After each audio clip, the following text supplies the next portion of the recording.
Isang retirement ceremony ang isinagawa ng 70th Infantry Matapat at Matatag Batalyon bilang pagkilala sa hindi matatawarang serbisyo sa bayan ng 5 kasundaluhan na ginanap sa kanilang himpilan sa Barangay Pulong Sampaloc, Doña Remedios, Trinidad sa lalawigan ng Bulacan.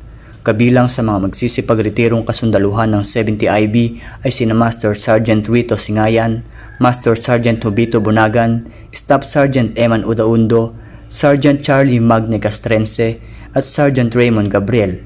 Ginawaran ng parangal at pagkilala ang 5 kasundaluhan na magre-retiro na ipinakita ang pagiging matapat at matatag sa panahon na iginugol nila sa pagsiserbisyo sa organisasyon at sa bayan.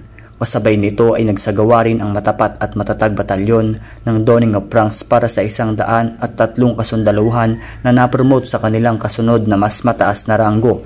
Kabilang nga sa mga napromote na personnel ng 70 IB ay 1 major, 3 captain, 2 lieutenant, 5 technical sergeant, 23 sergeant, 57 corporal at 12 private first class. Ang nasabing aktibidad ay pinangunahan ni Colonel Ronel B. De La Cruz, ang batalyon commander ng 70 IB, kung saan ipinaabot niya ang pasasalamat sa mga magsisipagretiro at pinaalalahanan ang mga bagong promote na personnel.